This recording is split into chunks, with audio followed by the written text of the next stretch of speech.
Pertama, ini adalah hari yang sangat mengecewakan. Mungkin tidak ada kata-kata yang bisa menjelaskan perasaan saya. Mulai dari keputusan kemarin, Saudara Ibam mendapat keputusan vonis bersalah 4 tahun yang sangat tidak masuk akal. Dan hari ini kita melihat hasil daripada kerja keras orang-orang jujur, anak-anak muda yang ingin merubah pola-pola lama, yang ingin maju terhadap transparansi menggunakan teknologi. Nah, ini adalah balasannya. Saya hari ini dituntut secara efektif, dituntut 28 tahun. Rekor. Lebih besar dari berbagai kriminal-kriminal lain. Ya, 18 plus 9. Ya, jadi 18 plus 9. Dan plus 9 itu adalah uang pengganti. Dan uang pengganti itu adalah jauh di atas harta kekayaan yang saya punya. Jadi bisa bayangkan, itu artinya otomatis saya dituntut oleh kejaksaan 28 tahun. Untuk kesalahan apa? Tidak ada kesalahan administrasi apapun, tidak ada unsur korupsi apapun dalam kasus saya, dan seluruh masyarakat sudah mengetahui. Jadi saya bingung. Kenapa? Kenapa tuntutan saya lebih besar daripada pembunuh? Penuntutan saya lebih besar daripada teroris? Nah, ini mungkin adalah karena di dalam alur persidangan ini sudah terang benderang bahwa saya tidak bersalah. Tetapi karena takut saya bebas, angka yang begitu tinggi dilemparkan kepada saya.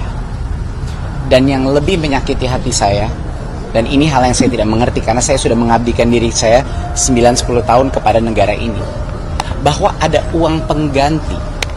Jadi tidak cukup saya dimasukkan ke penjara. Mereka menggunakan uang pengganti sebesar 4 triliun plus 809 miliar. Jadi totalnya itu 5 triliun. Total kekayaan saya di akhir masa menteri itu nggak sampai 500 miliar. Dia menggunakan satu angka yang menjadi puncak nilai kekayaan saya pada saat IPO. Cuman sekejap itu. Itu artinya kekayaan yang tidak real atau fiktif. Dia menggunakan angka itu, lalu itu yang dijadikan uang pengganti. Dan mereka tahu saya tidak punya uang itu. Jadi kenapa itu dilempar kepada saya? Yang lebih mengejutkan lagi adalah tidak ada hubungannya. Uang itu adalah kekayaan sah yang saya dapatkan menciptakan jutaan pekerjaan dengan saham Gojek. Itu adalah saham yang saya dapatkan di tahun 2015 dan semua pembuktiannya sudah ada. Tetapi tetap saja itu digunakan sebagai senjata hukum. Nggak tahu untuk menakuti saya, untuk menekan saya, tidak mengerti apa sebenarnya alasan dari ini. Tapi yang ini terus terang hari ini dengan efektif pidana 18 tambah 9 berarti itu 27 ya. 27 tahun pidana. Saya sudah tidak tahu lagi apa harapan bagi anak-anak muda di negara ini. Apa harapan bagi generasi muda yang sedang melihat cara kita diperlakukan seperti ini. Dan apakah ini memberikan pembelajaran buat saya? Kalau saya melawan balik, kalau saya membuka kebenaran di dalam sidang, apakah inilah hukuman saya? Mungkin itu yang terjadi. Jadi saya harap sekali bahwa masyarakat, terutama anak-anak muda, kita kawal kasus ini bersama, kita berjuang untuk kebenaran, jangan putus asa.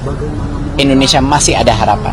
Saya berjuang di sini memang ada alasannya. Kenapa Tuhan memberikan musibah ini kepada saya? Mungkin bukan musibah, itu yang saya sadari. Mungkin tanpa ini kasus kena ke saya, mungkin ketidakadilan yang selama ini terjadi mungkin tidak terbuka.